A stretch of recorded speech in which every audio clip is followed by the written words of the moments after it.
Shalom, horas untuk kita semua.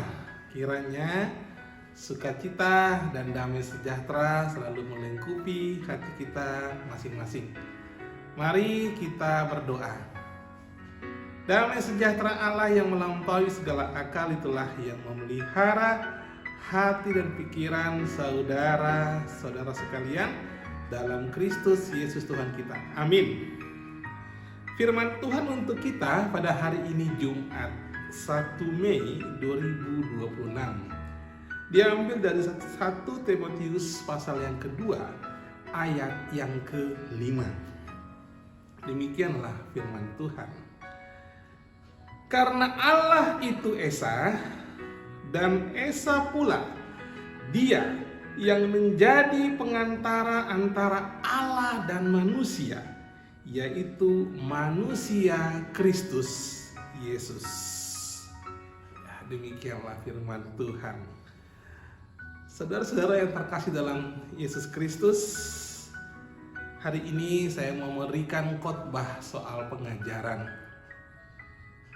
Banyak saat ini ajaran-ajaran di luar sana yang justru sepertinya bertentangan dengan iman Kristiani. Namun dari nats hari ini kita bisa melihat dengan jernih siapa Bapa Allah dan siapa Yesus Kristus. Dan ini dalam kaitannya dengan Tritunggal, Trinitas, Allah Bapa, Anak, dan Roh Kudus. Namun saat ini mari kita lihat banyak yang di luar sana mengatakan Yesus itu hanya sebagai pengantara, perantara saja, bukan Tuhan. Nah, kita akan melihat dalam nats hari ini. Karena Allah itu Esa, Allah dalam bahasa Yunani Theos. Ya, siapakah Allah ini? Dalam 1 Korintus 8 ayat 6 dikatakan, namun bagi kita hanya ada satu Allah saja, yaitu Bapa, yang daripadanya berasal segala sesuatu dan untuk Dia kita hidup. Ya, jadi hanya ada satu Allah saja, yaitu Bapa. Sifat Bapa kekal, ya. Dan kita akan lihat bahwa sebenarnya tidak ada seorang pun yang melihat Bapa. 1 Yohanes 4 ayat 12, kita akan pelajari satu demi satu. 1 Yohanes 4 ayat 12 dikatakan demikian, tidak ada seorang pun yang pernah melihat Allah. Jadi karena tidak ada seorang pun yang pernah melihat Allah, berarti kita dengan yang terbatas dalam penglihatan, terbatas dalam hal fisik, tidak pernah bisa melihat Allah ataupun Bapa. Oleh karena itu dalam keilahiannya juga dikatakan dalam Yohanes 5 ayat 37, Yohanes 5 ayat 37 dikatakan demikian, Bapa yang mengutus aku, Dialah yang bersaksi tentang aku. Kamu tidak pernah mendengar suaranya, rupanya pun tidak pernah kamu lihat. Jadi Tuhan Yesus mengatakan soal Bapa, rupanya tidak pernah kita lihat, suaranya pun tidak pernah kita dengar. Artinya memang tidak punya wujud fisik. Nah, oleh karena itulah dalam Yohanes 1 ayat yang ke-18 dikatakan tidak seorang pun yang pernah melihat Allah.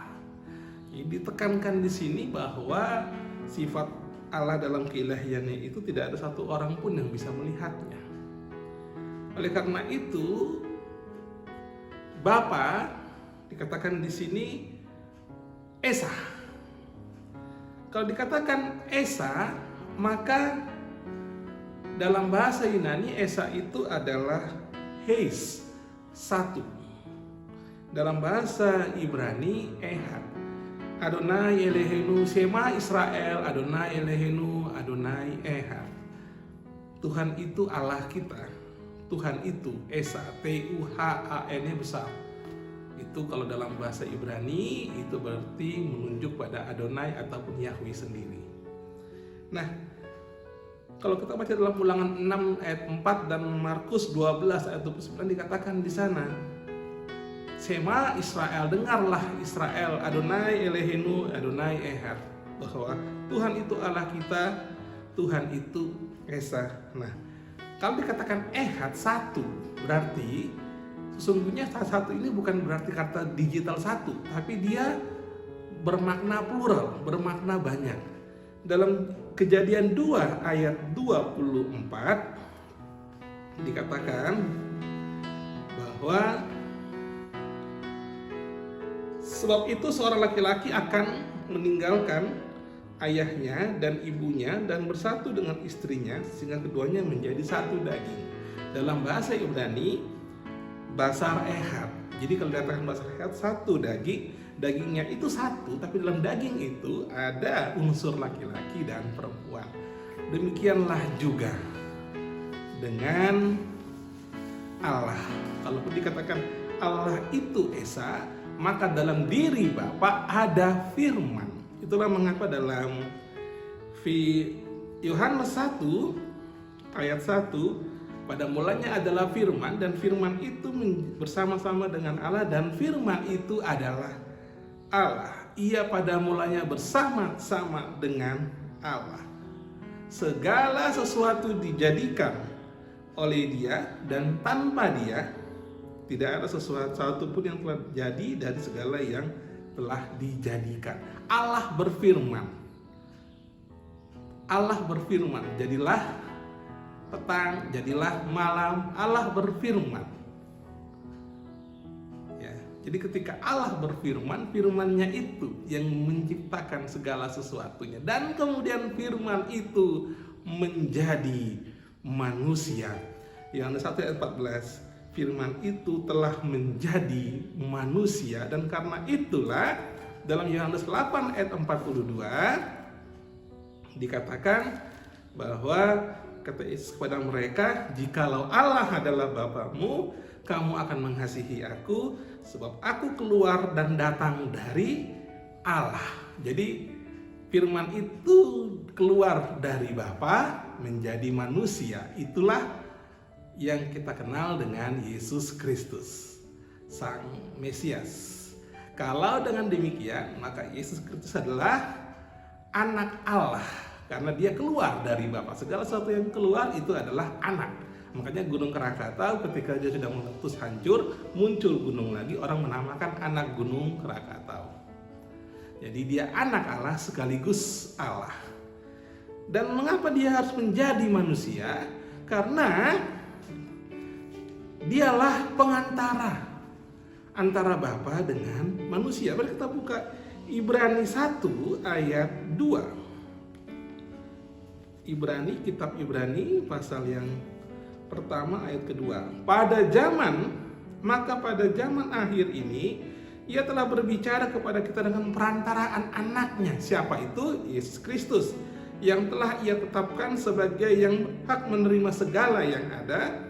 Oleh Dia Allah telah menjadikan alam semesta. Jadi siapa anaknya? Tuhan Yesus Kristus. Dialah pengantara antara Allah dan manusia, dan itulah manusia Yesus Kristus dalam nats kita hari ini. Lalu mengapa kemudian kalau dia adalah pengantara, apa yang mau dia lakukan? Nah, kita kembali dalam penciptaan. Ketika Adam dan Hawa jatuh ke dalam dosa, maka sesungguhnya dosa itu telah memutus hubungan antara Allah dengan manusia. Oleh karena putusnya hubungan antara Allah dengan manusia, putus juga hubungan antara manusia dengan sesamanya. Nah, apa yang terjadi kemudian? Bahwa manusia betul-betul terlepas dari Allah. Oleh karena itulah, satu sisi Allah adalah Maha Pengasih dan Penyayang, satu sisi lagi Dia adalah Maha Pengampun.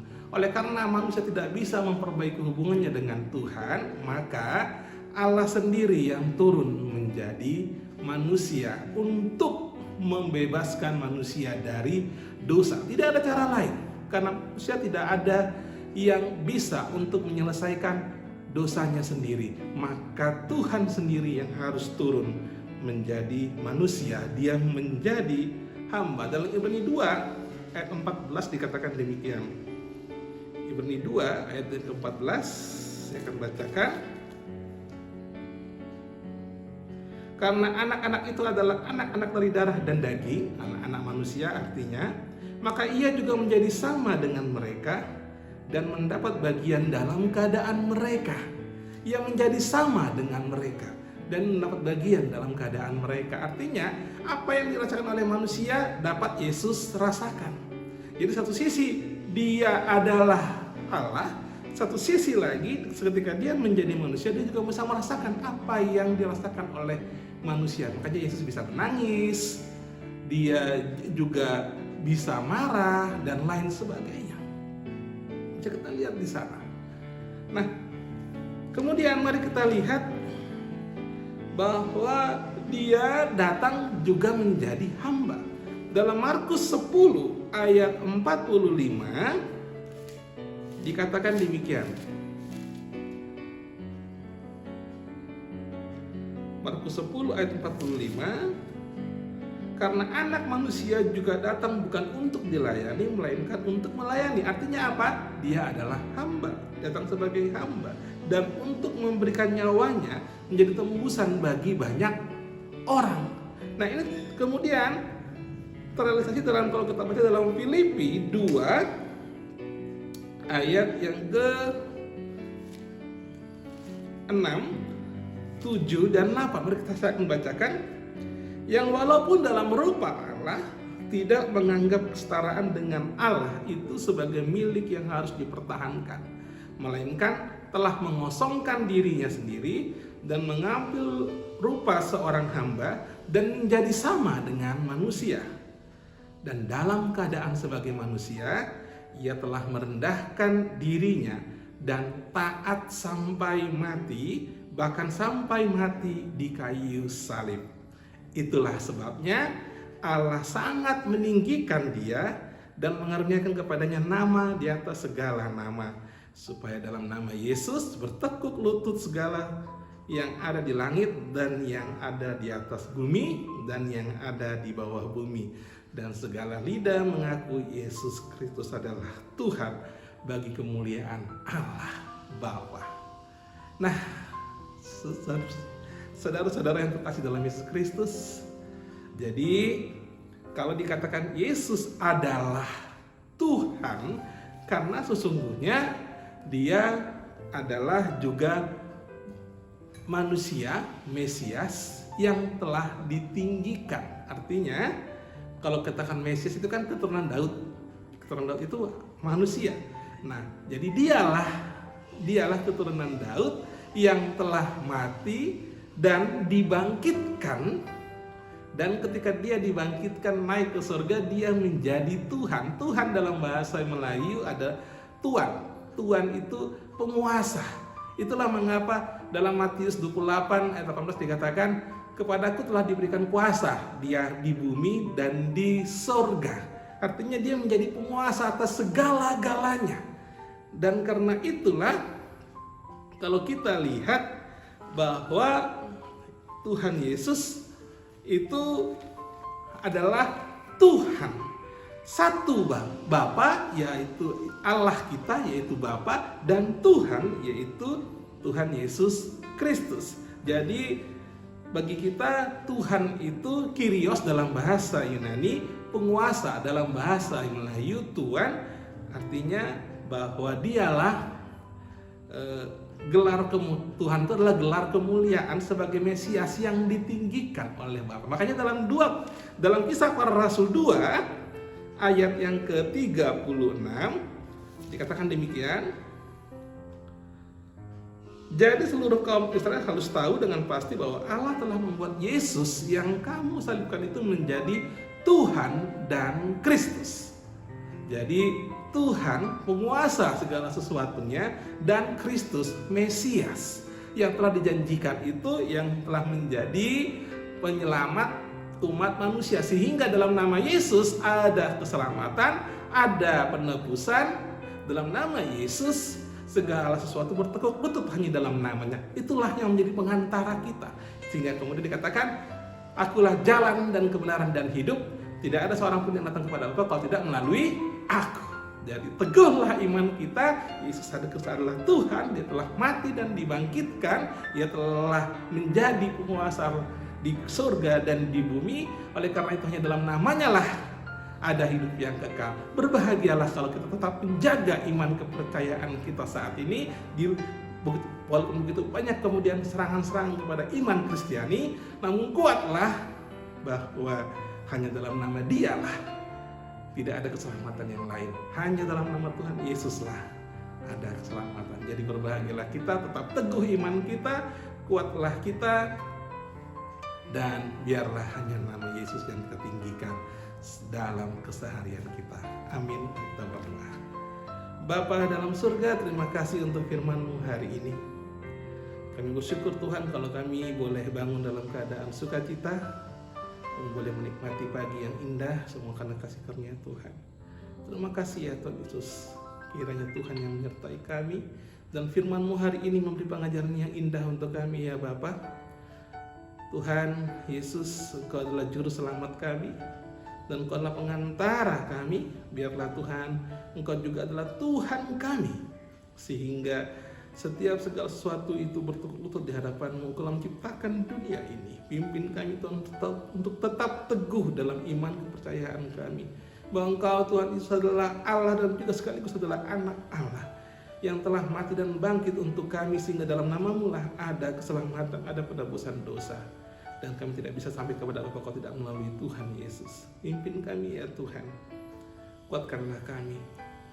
Terima kasih Bapa. Berkati Tuhan ekonomi negara ini. Tuhan juga memberkati kami pribadi lepas pribadi, keluarga lepas keluarga. Terima kasih Bapa. Berkati anak-anak kami, juga berkati cucu-cucu kami. Terpujilah Engkau, ampuni segala dosa-dosa kami, dan terpujilah Engkau hari ini, esok, sampai selama-lamanya. Amin. Kasih karunia dari Allah Bapa dan anugerah dari Tuhan kita Yesus Kristus dan persetujuan Roh Kudus itulah yang menyertai saudara-saudara sekalian. Amin. Shalom. Tuhan Yesus memberkati.